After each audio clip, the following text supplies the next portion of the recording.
হালকা কুসুম জলে সয়াবিনগুলো ভিজিয়ে নেব, কিছুক্ষণ রেখে দিব। সামান্য লবণ দিয়ে দিব। সয়াবিনগুলো ভালোভাবে ধুয়ে নিয়েছি, এখন চেপে চেপে জল ফেলে নেব।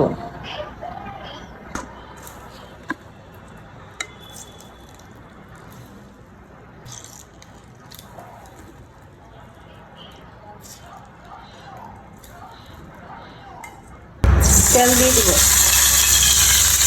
সয়াবিন দিয়ে দিব,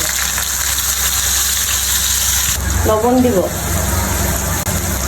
সামান্য হলুদ দিব, ভেজে নেব।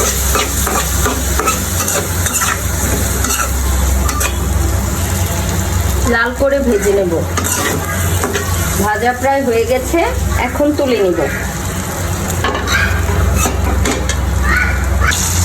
আলু দিয়ে দিব, লবণ দিব, হলুদ দিব, ভেজে নেব। আলু ভাজা হয়ে গেছে, এখন নামিয়ে নেব।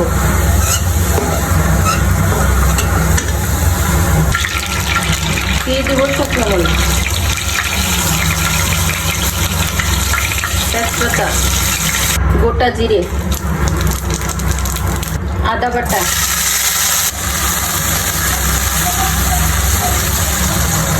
পরিমাণ মতো লবণ, মরিচের গুঁড়ো, জিরার গুঁড়া, ধনিয়ার গুঁড়া,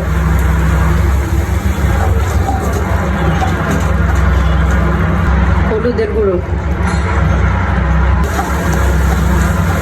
মশলা কষিয়ে নিব।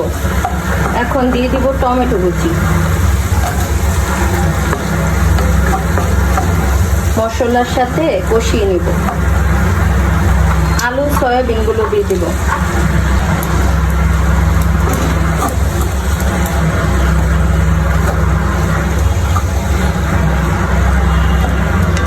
কষিয়ে নিব। কষানো হয়ে গেল, ফুটিয়ে রাখা গরম জল দিয়ে দিব।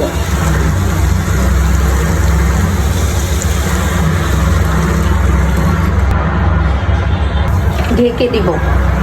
আলুটাকে সিদ্ধ করে নিব।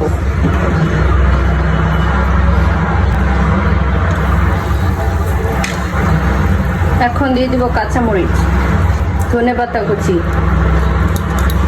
সামান্য গরম মশলা,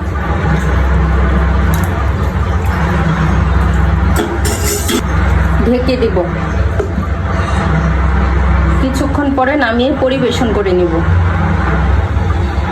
তৈরি হয়ে গেল সয়াবিন আলু কষা।